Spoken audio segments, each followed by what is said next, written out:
4 मार्च 2022 को लखनऊ की एक सड़क पर इनकम टैक्स अधिकारियों ने गाड़ी को रोका। गाड़ी में यूपीआईडी के डायरेक्टर देवेंद्र पाल सिंह के साथ 2 अन्य लोग भी मौजूद थे। इनकम टैक्स अधिकारियों को इस गाड़ी से 41 लाख रुपए नकद मिले। जांच आगे बढ़ी तो इनकम टैक्स ने देवेंद्र पाल सिंह के दिल्ली स्थित आवास से 4 करोड़ 35 लाख रुपए बरामद किए।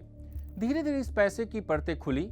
यह उत्तर प्रदेश की नौकरशाही में फैले एक बड़े संगठित भ्रष्टाचार का मामला बन गया। इनकम टैक्स विभाग ने जांच कर एक गोपनीय रिपोर्ट बनाई। इसमें 112 करोड़ रुपए से ज्यादा के हेरफेर का दावा किया गया। इसका एक बड़ा हिस्सा नकदी के जरिए अधिकारियों और बिचौलियों के बीच बटा। इसी गोपनीय रिपोर्ट पर आधारित न्यूज लॉन्ड्री की विस्तृत रिपोर्ट आप हमारी वेबसाइट पर पढ़ सकते हैं। इनकम टैक्स के रिपोर्ट के मुताबिक यूपीआईडी में करीब 65 करोड़ रुपए की गड़बड़ी सामने आई। दूसरा मामला यूपीकॉन यानी यूपी इंडस्ट्रियल कंसल्टेंट्स लिमिटेड से जुड़ा है। यहां से लगभग 46 करोड़ रुपए की हेराफेरी का आरोप लगा। जांच रिपोर्ट के मुताबिक यूपीआईडी के तहत जो ट्रेनिंग प्रोग्राम या टूलकिट बांटने के लिए सरकारी पैसा जारी किया जाता था, उसका एक बड़ा हिस्सा अधिकारियों के बीच कैश कट के तौर पर बंटता था।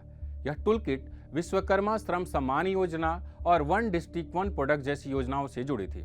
इस योजना के तहत लोगों को ट्रेनिंग देने के बाद कुछ सामान दिया जाता था ताकि वो अपना कारोबार शुरू कर सकें। जैसे मोची की ट्रेनिंग देने के बाद उस काम से जुड़े कुछ सामान जिसमें गोंद, वैक्स पॉलिश, हथौड़ी और सिलाई की सुइयां जैसी चीजें शामिल होती थी। ये चीजें टूलकिट के रूप में दी जाती थी।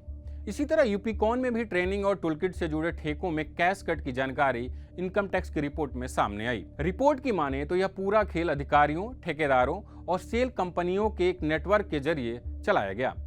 इनकम टैक्स ने अपनी जांच के बाद कुछ लोगों को की पर्सन के तौर पर चिन्हित किया। इन लोगों में आईएएस अधिकारी नवनीत सहगल, जो अब रिटायर हो चुके हैं और हाल ही में प्रसार भारती के चेयरमैन पद से इस्तीफा देकर सुर्खियों में थे। इसके अलावा आईएएस अधिकारी मनीष चौहान, एमएसएमई के तब के डिप्टी डायरेक्टर राजेश सिंह यादव, ईपीकॉन के मैनेजिंग डायरेक्टर प्रवीण सिंह और यूपीआईडी के डायरेक्टर देवेंद्र पाल सिंह आदि शामिल थे। इस पूरे कथित घोटाले के केंद्र में कानपुर के कारोबारी अचिंत मंगलानी शामिल थे। मंगलानी की कई कंपनियां टूलकिट के कारोबार से जुड़ी थी। मंगलानी लंबे समय से नवनीत सहगल समेत दूसरे अधिकारियों के संपर्क में थे। इनकम टैक्स विभाग ने अपनी रिपोर्ट में सचिवालय के गेट पास से लेकर तमाम डिजिटल सबूत अपनी रिपोर्ट में रखे हैं जो नवनीत सहगल से उनके जुड़ाव की ओर इशारा करते हैं।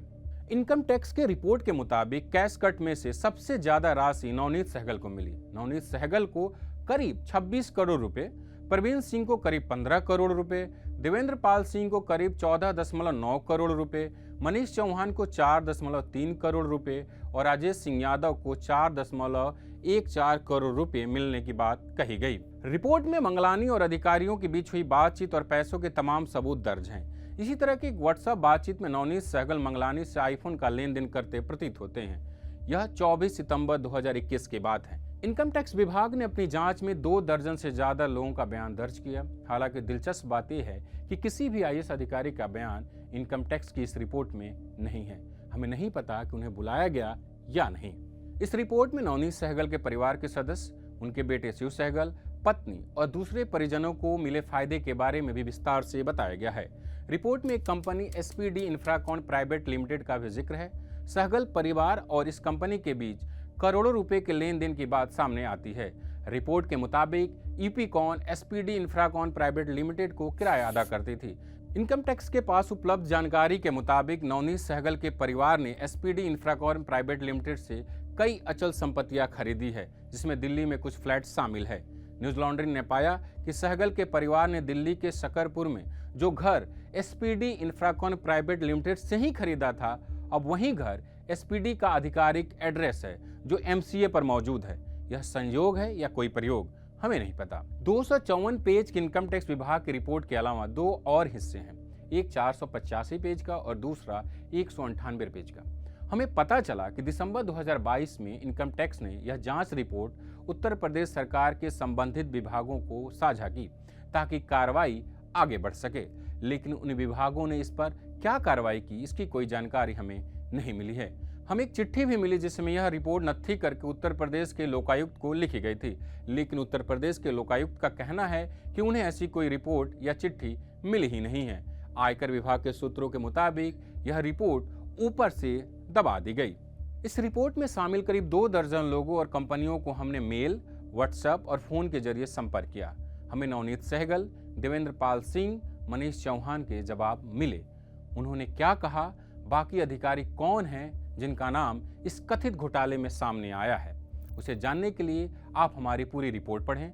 रिपोर्ट पढ़ने के लिए newslaundry.com पर जाएं। और आप सबको नए साल की शुभकामनाएं। नए साल की पार्टी से कुछ पैसे बचाकर न्यूज लॉन्ड्री को सब्सक्राइब करिए, क्योंकि आप जानते हैं कि न्यूज लॉन्ड्री किसी से विज्ञापन नहीं लेता, ना ही कॉरपोरेट से और ना ही किसी सरकार से।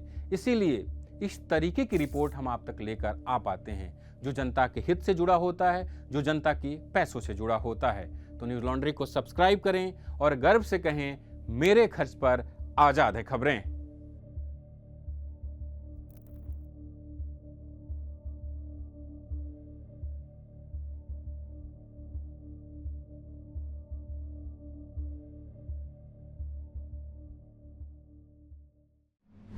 पत्रकारिता का नासूर बन चुके विज्ञापन के मॉडल को खारिज करके खबरों की इस दुनिया को बदलिए, ताकि पत्रकारिता आपके लिए जवाबदेह बने।